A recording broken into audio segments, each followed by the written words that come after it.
Story 1. Outline 1. The new house and the old neighbor.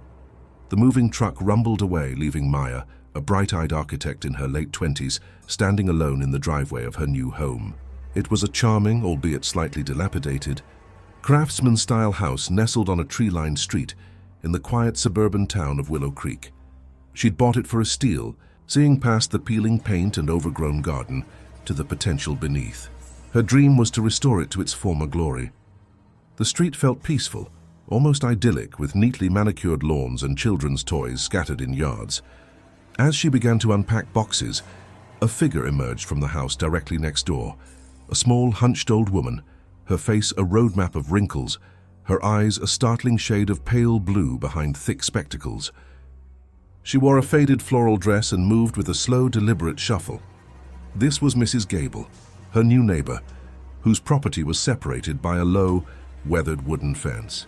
Mrs. Gable offered a thin, almost imperceptible smile, a gesture that didn't quite reach her eyes. "Welcome to Willow Creek, dear." Her voice was a dry rustle like autumn leaves. "I've lived here 70 years. Know everything there is to know." Maya, attempting to be friendly, reciprocated the smile. "It's a lovely neighborhood, Mrs. Gable. I'm Maya." The old woman's gaze lingered a moment too long on Maya's house, a flicker of something unreadable in her pale blue eyes. "It has history," she said, her voice dropping to a near whisper. "Some say it doesn't like change." Maya laughed nervously, dismissing it as old-timer eccentricity. That night, as Maya unpacked in the living room, a profound silence settled over the street, broken only by the rhythmic tick of an antique clock she'd placed on the mantel. She glanced out the window towards Mrs. Gable's house. Her lights were off, but a faint, almost imperceptible glow, a sickly green, emanated from a basement window. Maya shivered, pulling the curtains shut. The air in her new home suddenly felt cold, despite the warm spring evening. The silence within her home felt less comforting now, more like an expectant hush, as if the very walls were listening, waiting for something to happen, confirming the subtle prickle of unease that had settled deep in her stomach. Outline 2. Subtle disturbances. Over the next few weeks, Maya threw herself into renovations, stripping wallpaper and sanding floors. The house, initially quiet, began to exhibit strange quirks. A faint, almost imperceptible scratching sound seemed to emanate from behind the walls, usually in the dead of night like tiny claws dragging on plaster. She dismissed it as mice, a common problem in old houses and set traps. Yet the scratching persisted, always just out of reach, always just beyond her direct attention. Her tools, meticulously organized, would sometimes be found in odd places. A hammer in the bathroom, a drill bit on the kitchen counter. She blamed her own forgetfulness, the chaos of renovation. Mrs. Gable, meanwhile, became a constant, silent presence. Maya would often catch her watching from her own porch, or peering over the low wooden fence as Maya worked in the garden. Her pale blue eyes seemed to follow Maya's every move, a gaze that felt less like neighborly curiosity and more like surveillance. One afternoon, while gardening near the fence, Maya noticed a small, intricately carved wooden bird, unlike any she'd ever seen, placed carefully on her side of the fence post. Its tiny black bead eyes seemed to stare directly at her. A chill, colder than the spring breeze, traced its way down her spine. Later that day, she found a cryptic, unsigned note slipped under her front door. It read, "Some things are best left buried, dear. This house knows. She will remember." Maya's blood ran cold. The wording, the archaic phrasing, strongly suggested Mrs. Gable. She confronted the old woman over the fence, holding up the note. "Mrs. Gable, did you leave this? What does it mean?"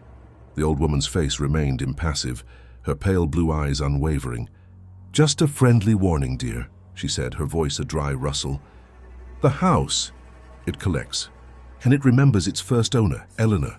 Just then, a loud, jarring thump came from directly beneath Maya's living room floorboards, a sound so sudden and heavy it made her jump, echoing through the peaceful afternoon air, a chilling confirmation that the warnings were far from idle threats. The quiet of Willow Creek was a deceptive mask. Outline 3. The basement's secret. The heavy thump from directly beneath her living room floorboards, coupled with Mrs. Gable's cryptic warning about Eleanor, sent a fresh wave of ice through Maya's veins. Her house, her sanctuary, now felt like a living, breathing entity, one that held dark secrets. The old woman's unreadable expression, her unwavering gaze, confirmed Maya's terrifying suspicion. Mrs. Gable knew more than she was letting on. Driven by a desperate need for answers and a growing primal fear, Maya descended into her own basement. It was a dark, damp space, filled with decades of forgotten junk and the heavy metallic scent she'd noticed on her first night, now much stronger, almost sickening. Her flashlight beam cut through the gloom, illuminating crumbling stone walls and a dirt floor. Among the detritus, she found a peculiar, crudely constructed wooden cage, large enough to hold a small animal, tucked away in a shadowed corner. Inside the cage, illuminated by her wavering light, was a desiccated skeletal remains, disturbingly small. It wasn't quite human, but something terrifyingly close. Its limbs were elongated, its skull oddly misshapen with eye sockets far too large. A choked gasp escaped Maya's throat. Her mind reeled. What in God's name was this?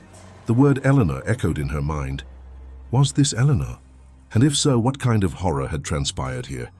She turned her flashlight to the damp stone wall beside the cage, noticing faint, almost imperceptible carvings, crude, ancient symbols, intertwined with what looked disturbingly like distorted human figures, scratching marks covering the stone.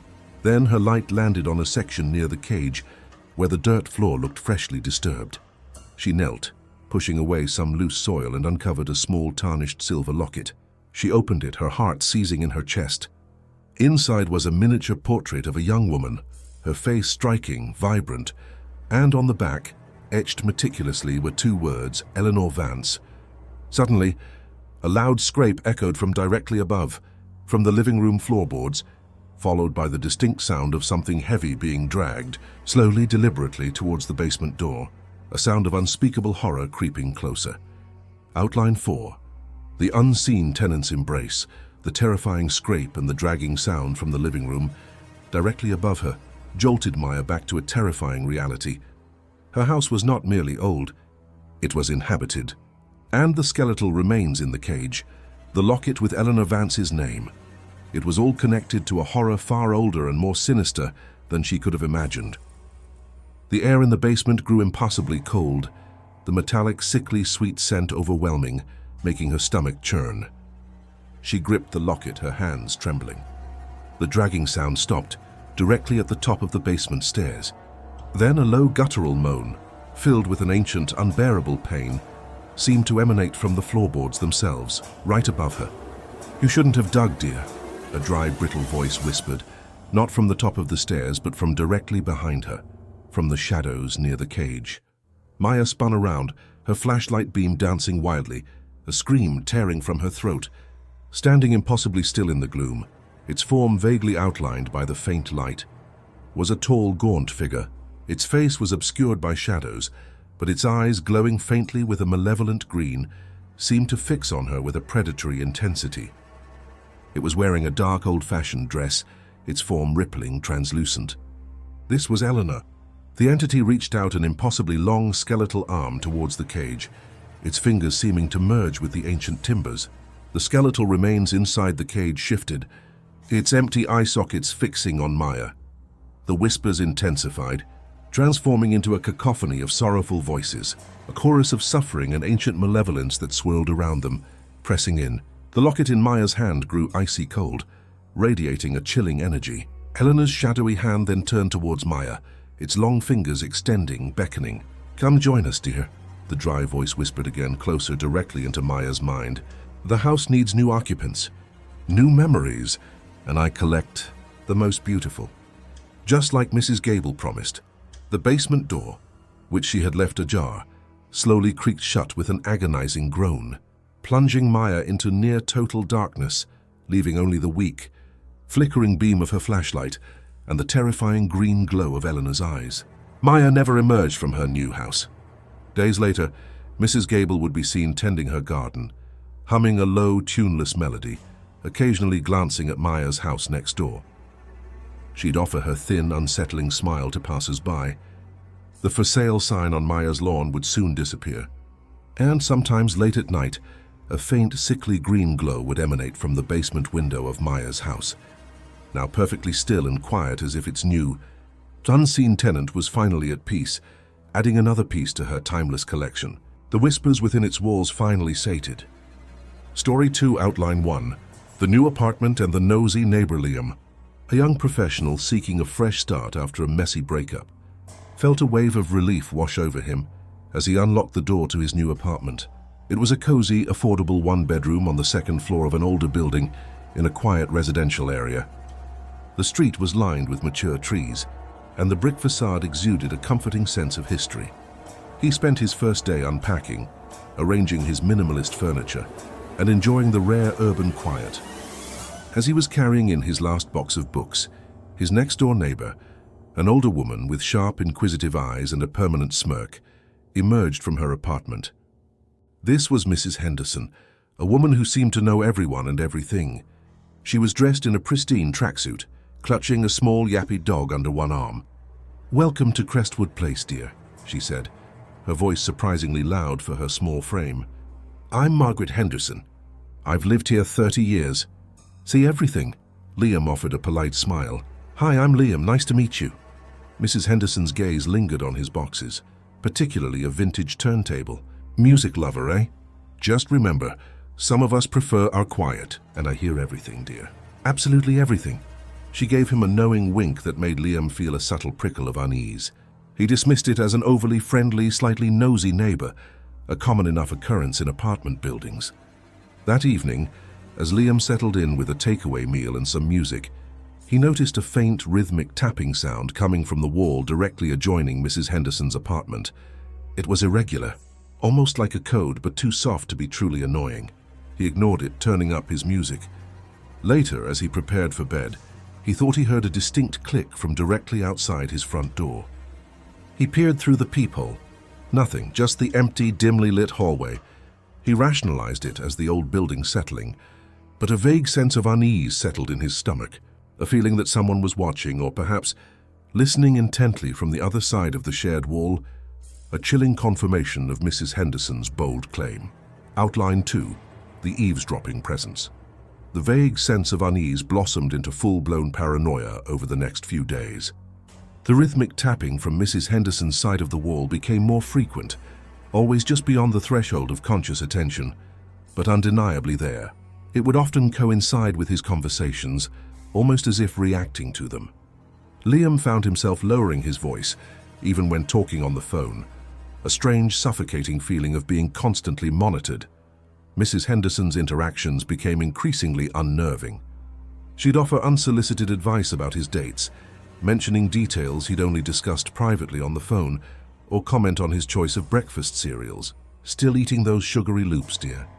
Not good for a young man," she'd say, her small eyes twinkling with a disturbing, knowing amusement. One morning, Liam found a small, intricately carved wooden bird, unlike any he'd ever seen, placed carefully on his doormat. Its tiny black bead eyes seemed to stare directly into his apartment. A chill, colder than the morning air, traced its way down his spine. Later that day, he discovered a small, almost invisible pinhole in the wall behind his bookshelf, directly facing Mrs. Henderson's apartment. His blood ran cold.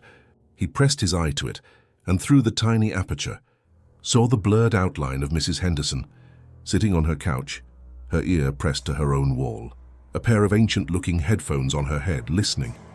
A fresh wave of horror washed over him. She wasn't just listening.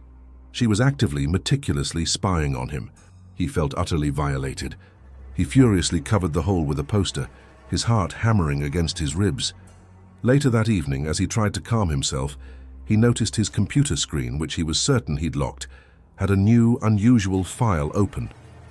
It was a Word document titled Liam's Schedule, and inside, meticulously typed out, was a detailed list of his daily activities, his work hours, his gaming sessions, his phone calls, even his bathroom breaks.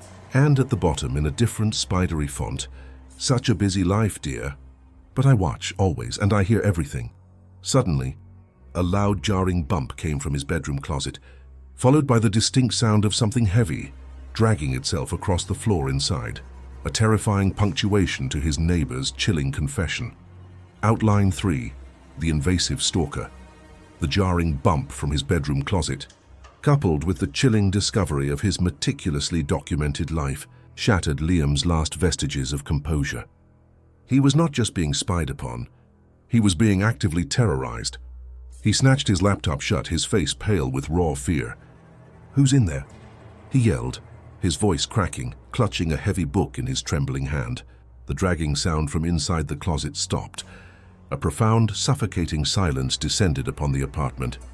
Then a low, dry chuckle, brittle like crumbling leaves, echoed from inside the closet. "Just checking in, dear," the voice whispered, unmistakably Mrs. Henderson's, but colder, laced with an ancient malevolence. "You left your window open. Such a careless boy." I had to let myself in. Liam's blood ran cold. His window, which he had double-checked and locked, was several stories up. How could she have gotten in? He realized with a sickening jolt that the pinhole was not for listening in. It was a gateway. He backed away slowly, his eyes darting to his front door, his only escape. But the voice in the closet was relentless, weaving a web of terrifying intimacy. "That green sweater suits you, Liam. And your mother called about dinner plans, didn't she? You should visit her more often." Every detail was accurate, every word a violation. Liam screamed, a raw, primal sound, and lunged for his front door, fumbling desperately with the locks. Just as he managed to unbolt it, a loud, reverberating thwack sounded from inside his closet, followed by a grunt of effort. The closet door, which had been slightly ajar, suddenly burst open. Standing in the darkness of the closet, illuminated by the faint hallway light, was a tall, gaunt figure. Its face was obscured by the shadows cast by a wide-brimmed fedora, but its eyes, glowing with a faint, malevolent red, seemed to fix on Liam with a predatory intensity. It was wearing a dark, old-fashioned suit, and in its pale, impossibly long hand, it held a small, intricately carved wooden bird. "No need to run, dear," the dry voice whispered, now emanating from the figure. "The show's just getting started, and I have all your keys." And then he slowly raised his other hand. In its palm, reflecting the faint hallway light, was a meticulously organized keyring, containing not just Liam's spare keys, but what appeared to be duplicates of every key in the entire apartment building. Outline 4, the endless watch. The sight of the key ring, heavy with duplicates of every apartment key in Crestwood Place, delivered a final crushing blow to Liam's psyche. The stalker wasn't just interested in him. He was a silent, predatory master of the entire building, a ghost haunting the lives of every resident. Liam's scream died in his throat, replaced by a choked gasp. Mrs. Henderson's voice, now undeniably the dry, brittle whisper of the figure, filled his mind. "We're all connected, dear. One big, happy family. And I always watch over my family." The red eyes burned with chilling triumph. Liam didn't hesitate. He burst out of his apartment, screaming, not daring to look back at the looming figure in his doorway. He ran down the hallway, down the stairs, out into the night, not stopping until he reached a brightly lit convenience store several blocks away. He collapsed inside, gasping for breath, babbling his story to the bewildered night cashier, who immediately called the police. The responding officers found Liam's apartment door wide open, but no sign of forced entry. Nothing was missing, no struggle, only a small, intricately carved wooden bird, its black bead eyes seeming to stare blankly, placed meticulously on his coffee table. The Liam's schedule document was gone. The pinhole was gone. Mrs. Henderson, when questioned, denied everything, her eyes wide with feigned innocence, claiming she had been asleep. The police, while sympathetic, were left with no concrete evidence. Liam moved out the very next day, abandoning everything. He changed his name, moved to a different city, and lived under a suffocating shroud of constant vigilance. He never told another soul his address.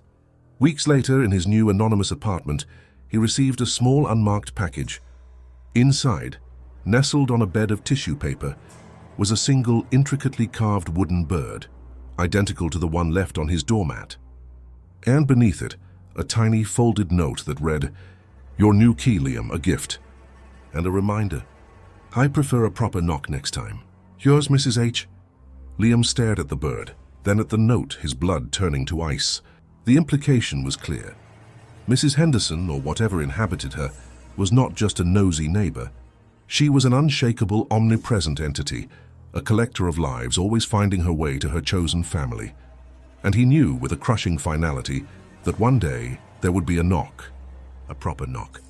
And he would have nowhere left to run, only to become another piece in her endless collection, forever part of Crestwood Place's chilling secrets. Story 3, Outline 1. The new town's friendly faces Mia, a vibrant artist in her early 30s, felt a renewed sense of hope as she drove into the quaint, picturesque town of Oakhaven.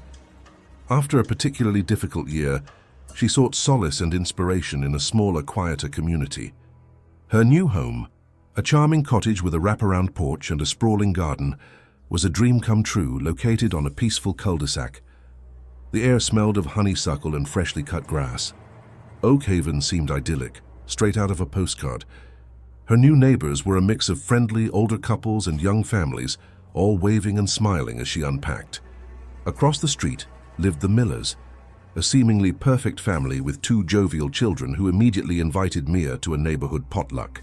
And directly next door, separated by a meticulously maintained rose garden, lived Mr. Abernathy, an elderly gentleman with a kind, gentle demeanor and a penchant for gardening.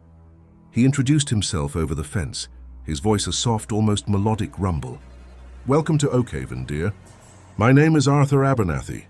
I've been here over 50 years. If you need anything at all, don't hesitate." Mia felt a genuine sense of warmth and belonging. This was the fresh start she needed. As the sun began to set on her first evening, painting the sky in fiery hues, Mia made herself a cup of tea and watched the shadows lengthen across her garden. Mr. Abernathy was still in his garden, meticulously pruning his roses, his silhouette framed by the deepening twilight.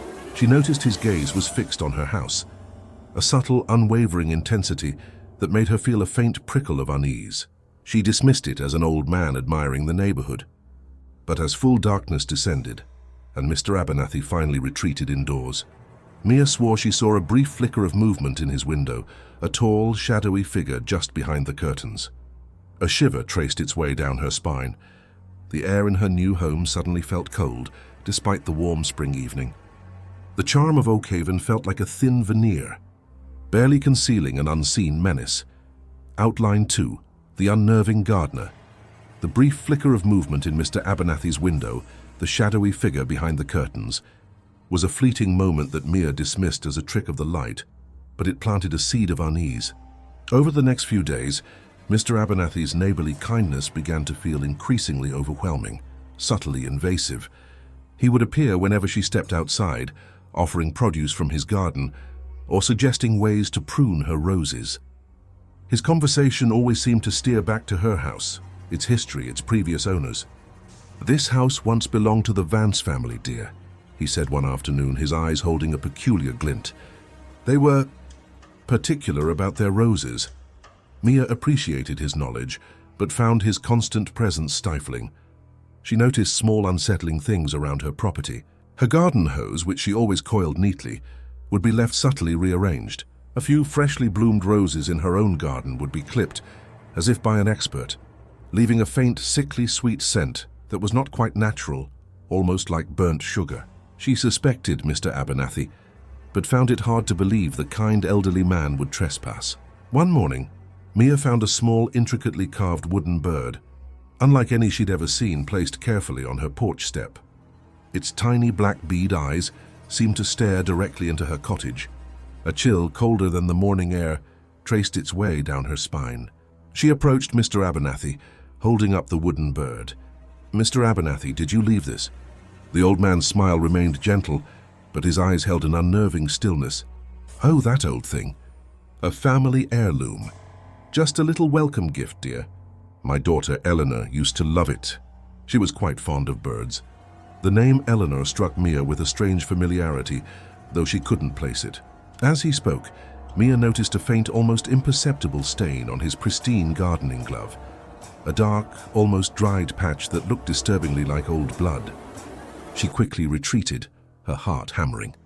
Later that evening, as she sat inside, the persistent feeling of being watched intensified. She glanced out her window towards Mr. Abernathy's house. His lights were off, but from his basement window, a faint, sickly green glow pulsated almost rhythmically, a silent, unsettling beacon in the deepening twilight. Outline 3, the basement's unholy bloom, the pulsating green glow from Mr. Abernathy's basement window, coupled with his unsettling comments about Eleanor and the dried stain on his glove solidified Mia's terror. Her neighbor, the kind, gentle gardener, harbored a dark, horrifying secret. The idyllic town of Oakhaven now felt like a sinister trap. Her blood ran cold. She barricaded her doors and windows, her mind racing a frantic search for answers. She realized, with a sickening jolt, that the name Eleanor Vance was associated with an old, unsolved disappearance from the next town over years ago. Could it be connected? Was Mr. Abernathy involved? She called the local police, her voice trembling, recounting the strange occurrences, the wooden bird, the green glow, her growing fear. The officer on the line listened patiently, but his tone was dismissive. "Miss Hayes, Mr. Abernathy is a pillar of this community. A bit eccentric perhaps, but harmless. We'll send someone by, but it sounds like an overactive imagination." A profound sense of helplessness washed over her. Just as she hung up, a loud, jarring crack erupted from directly beneath her own garden, a sound of earth tearing, followed by a low, guttural moan that seemed to rise from the ground itself.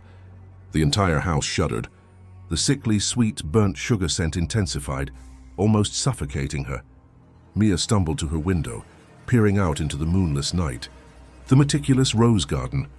Mr. Abernathy's pride and joy was now alive with a horrifying, pulsating green light emanating from directly beneath the soil. It was as if something was breathing, glowing from below. And then slowly, deliberately, a section of his rose garden began to heave and crack open, revealing not earth, but a churning, glowing mass of tendrils and green light. A tall, gaunt figure emerged from the glowing fissure, its form shadowy but undeniably human, its face obscured by a wide-brimmed fedora. Its red eyes burned with a malevolent intensity, fixed on Mia's window. And in its pale, impossibly long hand, it held a small, intricately carved wooden bird. "She's growing, dear," the dry, brittle voice whispered, unmistakably Mr. Abernathy's, but colder, layered with an ancient malevolence. "Eleanor needs her nutrients, and soon she'll need new blooms." Outline 4. The Garden of Souls, the site of Mr. Abernathy, transformed into a gaunt, shadowy figure, emerging from the glowing fissure in his rose garden, was a vision of pure, unadulterated horror. His red eyes, burning with malevolent triumph, fixed on Mia's window, promised an unspeakable fate. The entire garden, now pulsating with sickly green light, felt like a living, breathing entity, its tendrils writhing beneath the earth. "Come now, dear," the dry, raspy voice whispered, resonating directly into Mia's mind. "Don't be shy. Eleanor is hungry. And she finds your essence."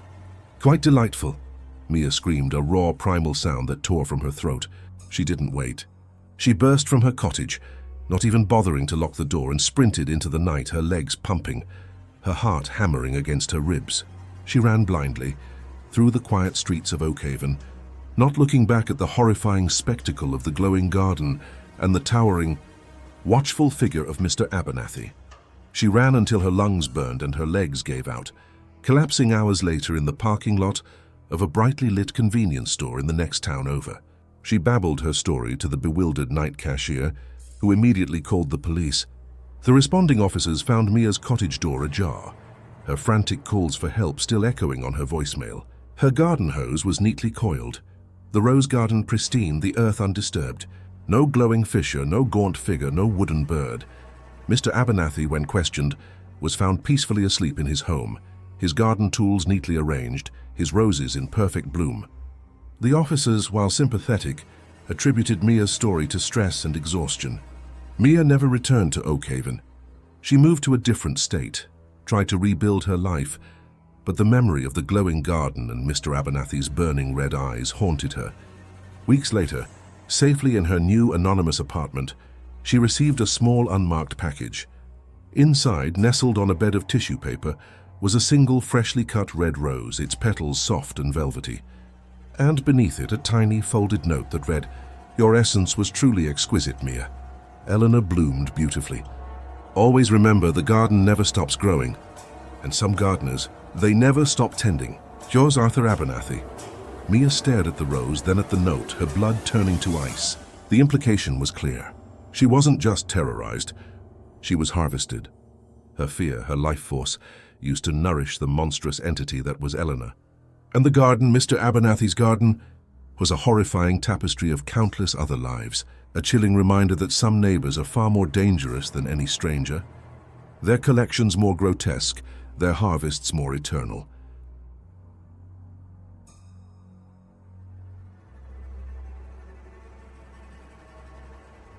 Story 4, Outline 1. The new town's old legend. The old battered sedan rattled down the winding, gravel-strewn road, kicking up clouds of dust that shimmered eerily in the late afternoon sun. Jack, a freelance writer chasing an elusive story, was on his way to Havenwood Falls, a notorious isolated town deep within the remote hills of West Virginia.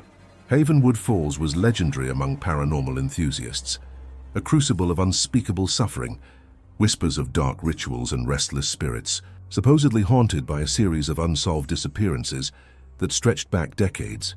Locals in the nearest tiny town had been unusually tight-lipped, their gazes lingering a moment too long, their smiles never quite reaching their eyes when Havenwood Falls was mentioned. "Ain't nothing good waiting for you there, son," Old Man Hemlock had grumbled at the general store, his voice a dry rustle of leaves. "Best let sleeping dogs lie." But Jack, always chasing the next viral story, saw it as a goldmine for his obscure blog. He'd rented a small rustic cabin on the outskirts of Havenwood Falls, a place advertised as peaceful and private. The cabin itself materialized from the deepening twilight, like a skeletal hand reaching out from the gnarled forest. Its windows, dark and vacant, seemed to watch him as he approached. A profound, unnatural silence enveloped the property, broken only by the crunch of his tires on the gravel. The front door, a heavy slab of rotting wood, creaked open with a groan that echoed like a dying breath, revealing a maw of impenetrable darkness. The air inside was cold, dead, and carried the faint, unsettling scent of dust, decay, and something else, something almost metallic, like old blood. Jack shivered, pulling his jacket tighter. This wasn't peaceful. It felt predatory. The isolation of Havenwood Falls was quickly proving to be far more sinister than advertised. Outline 2. The eerie neighbors. Jack's first night in the Havenwood Falls cabin was a restless one. Every creak of the ancient timbers, every rustle of leaves outside sounded amplified, malevolent. He swore he heard faint whispers emanating from the walls, indistinct and breathy, like secrets unwillingly shared by the house itself. He dismissed it as the creaks and groans of an old structure settling, coupled with his overactive imagination, but even he couldn't shake the chill that permeated the cabin, a cold that seemed to seep from the very foundation. Days turned into a week. Jack spent his time researching the local legends, interviewing the few remaining tight-lipped locals who offered cryptic warnings and uneasy silences. His closest neighbors were an elderly, reclusive couple, the Millers, who lived in a decrepit farmhouse barely visible through the dense trees almost a quarter-mile away. They rarely ventured out, but Jack would occasionally see them, moving like shadows in their overgrown yard, their gazes, even from a distance, unnervingly intense, fixed on his cabin. One evening, as Jack was typing on his laptop, detailing his findings, he heard a faint, rhythmic thud-thud-thud from the direction of the Millers' farmhouse. It was slow, deliberate, almost like a dull pounding. He put on his boots and walked out into the cold, moonlit night, drawn by a morbid curiosity.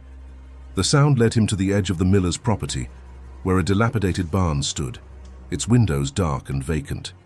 The thud-thud-thud was coming from within. He crept closer, his heart hammering against his ribs. Through a crack in the warped wooden door, he peered inside. Illuminated by a single swinging bare bulb, was Mr. Miller, a gaunt, stooped figure, methodically hammering wooden stakes into the dirt floor. Mrs. Miller, equally gaunt, stood beside him, holding up what looked disturbingly like a crudely constructed wooden cage. And in the corner, arranged in a grotesque tableau, were several other such cages. A chill, colder than the night air, traced its way down Jack's spine. A faint, sickly sweet scent like burnt sugar permeated the air around the barn. Just then, a loud, guttural moan echoed from within one of the already constructed cages, a sound that froze Jack to his core. Outline 3, the Millers' collection. The guttural moan from within the Millers' barn. The sight of the crudely constructed cages and the eerie sweetness of the air sent a wave of icy horror through Jack. His neighbors, the reclusive old couple, were involved in something unspeakable. He stumbled backward, away from the barn, away from the horrifying tableau, his mind reeling. The disappearances from Havenwood Falls, the cryptic warnings, the metallic scent in his cabin, it all clicked with a sickening certainty. He was in a town of monsters, and his neighbors were the most terrifying of all. He sprinted back to his cabin, his breath ragged, his heart hammering against his ribs. He locked all the doors and windows, his hands trembling uncontrollably. The cabin, once merely eerie, now felt like a death trap. He grabbed his phone, his fingers fumbling desperately to call for help. But there was no signal, just the frustrating no service icon. He was utterly isolated, trapped. Suddenly, a loud, jarring crack erupted from directly outside his front door, the sound of wood splintering. His blood ran cold. He heard heavy footsteps, slow and deliberate, moving across his porch. Then a low, dry chuckle, brittle like crumbling leaves, echoed from just beyond the shattered door. "Such a good little writer, Jack," the voice whispered, unmistakably Mr. Miller's, but colder, laced with an ancient malevolence. "Always seeking a good story. And you found a truly unique one tonight." He heard the distinct sound of his front door slowly, deliberately, creaking open, revealing a maw of impenetrable darkness. The sickly, sweet, burnt sugar scent intensified, almost suffocating him. He backed away, his eyes darting frantically. A tall, gaunt figure stood in the doorway, framed by the moonless night. Its face was obscured by the shadows cast by a wide-brimmed hat, but its eyes, glowing with a faint, malevolent red, seemed to fix on him with a predatory intensity. It was wearing a dark, old-fashioned suit, and in its pale, impossibly long hand, it held a small, intricately carved wooden bird, its black bead eyes staring directly at Jack. And then he saw Mrs. Miller, equally gaunt, emerge from the shadows behind him, holding a piece of heavy rope, ready to complete their macabre work. Outline 4. The new exhibit in the barn, the site of the Millers, their faces twisted into grotesque masks of malevolent triumph, with Mr. Miller holding the chilling wooden bird and Mrs. Miller grasping the heavy rope, sealed Jack's fate. His heart hammered, a frantic drumbeat of terror and despair. He was no longer a writer.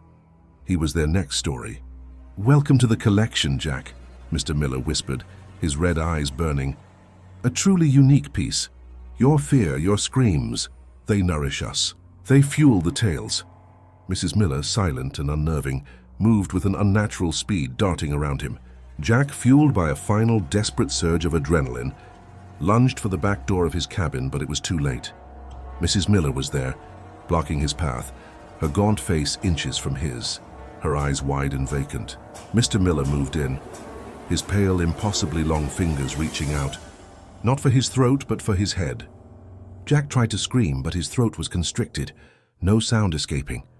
He felt a profound, agonizing emptiness, a draining, as if his very essence, his fear, his memories, his life were being siphoned away, absorbed by the swirling vortex of the entity's face, which seemed to shimmer beneath the fedora. The wooden bird in Mr. Miller's hand glowed with a faint, sickly green light. The last thing Jack saw before the darkness consumed him entirely was the terrifying, triumphant burning of the Miller's red eyes and the final, chilling thought that he was about to become the newest and most permanent exhibit in their horrifying barn. No one ever found Jack. The cabin remained empty, the "for rent" sign eventually fading into disrepair. The Millers, however, continued their reclusive lives, occasionally seen moving like shadows in their yard, their gazes still unnervingly intense.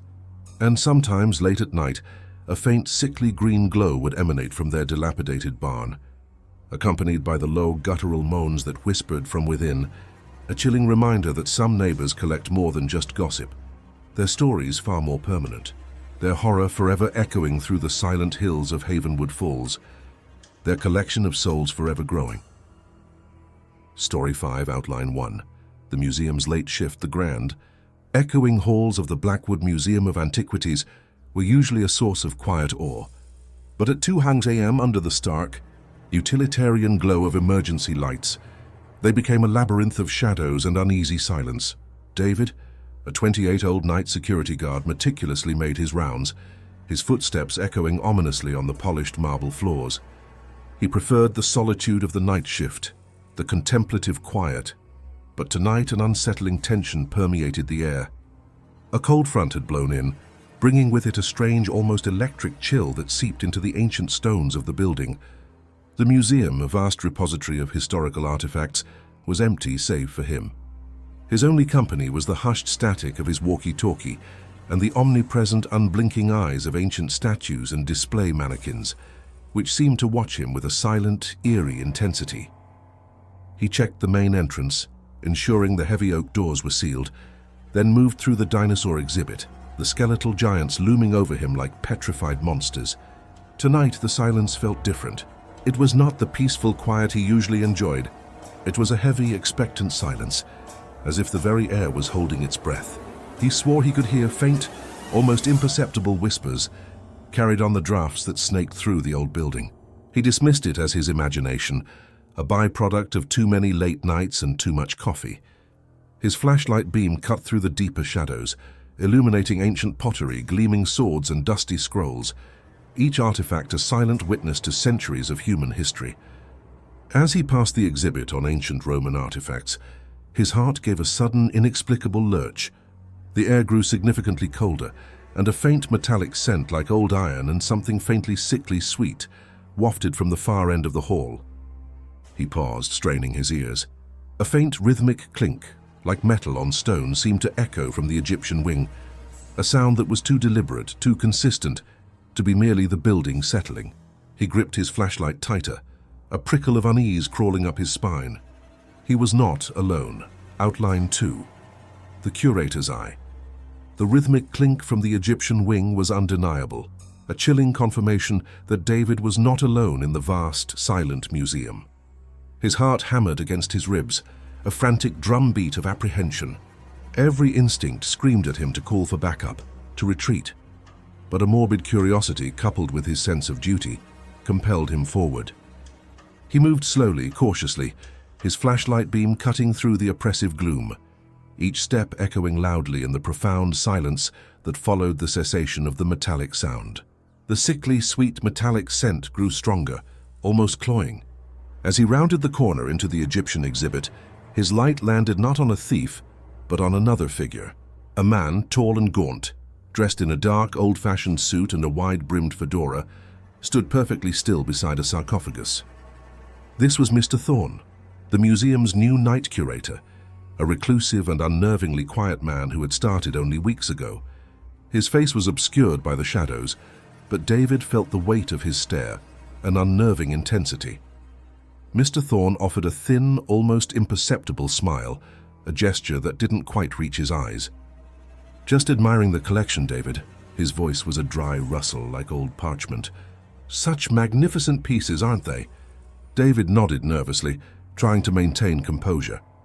Later that night, returning to his security office, David found a small, intricately carved wooden bird, unlike any he'd ever seen, placed carefully on his desk. Its tiny black bead eyes seemed to stare directly at him. A chill, colder than the office air, traced its way down his spine. Tucked beneath the bird was a cryptic, unsigned note. "Some collections are more personal. The museum remembers its true curator, and he needs new exhibits." David's blood ran cold. The wording, the archaic phrasing, strongly suggested Mr. Thorne. This wasn't a fellow employee. This was something far more sinister. Just then, a loud, guttural moan echoed from directly beneath his office floorboards, a sound so sudden and heavy it made him jump, shaking the very foundation of the museum. Outline 3. The midnight exhibit, the guttural moan from beneath his office floorboards, coupled with Mr. Thorne's cryptic note and the chilling wooden bird, solidified David's terror. The museum, his place of work, was not just a repository of history. It was a living, breathing entity, one that held dark, horrifying secrets with Mr. Thorne as its orchestrator. His blood ran cold. He scrambled away from his desk, his mind racing, a frantic search for answers. The ancient records, the unsolved disappearances of previous night guards and curators, it all clicked with a sickening certainty. Mr. Thorne was not merely a curator. He was a collector of souls, eternally tending to a macabre gallery. Driven by a desperate need to expose him and a growing primal fear, David descended into a rarely used sub-basement, an area typically off-limits, which he'd found referenced in a forgotten maintenance log. It was a dark, damp space, filled with decades of forgotten machinery and the heavy metallic scent he'd noticed on his first night, now much stronger, almost sickening.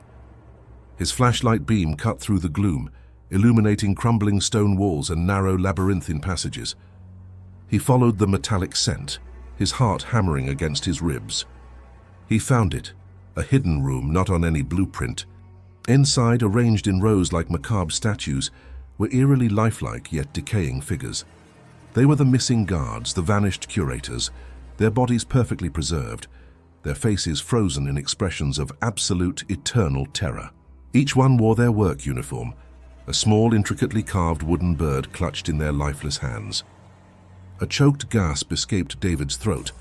He stumbled backward, his flashlight beam trembling. And standing at the far end of the room, illuminated by the faint, sickly green glow emanating from the figures' chests, was Mr. Thorne. His face was obscured by the shadows of his fedora, but his eyes, glowing fiercely with an emerald intensity, seemed to burn into David's very soul. "Welcome, David," Mr. Thorne whispered, his voice dry and brittle like crumbling leaves, "to my finest collection. A masterpiece, wouldn't you agree? And soon, you too shall become an eternal exhibit." And in his pale, impossibly long hand, he held a shimmering ceremonial dagger, outline 4, the new exhibit. The sight of his former colleagues, perfectly preserved as gruesome exhibits, solidified David's terror into a cold, crushing despair. Mr. Thorne, the museum's true, eternal curator, was a monster beyond comprehension, a collector of human fear. The glowing emerald eyes burned with triumphant malevolence.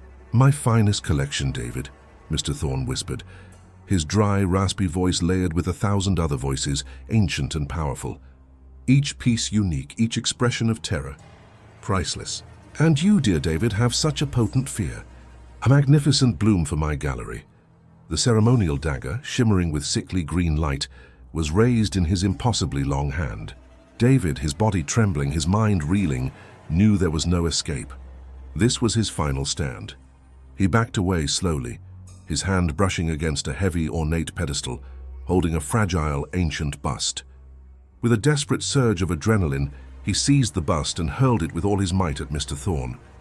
The bust struck the entity with a dull, sickening thud, but it seemed to pass through its form, dissipating into green smoke for a brief, fleeting moment before coalescing again, entirely unharmed.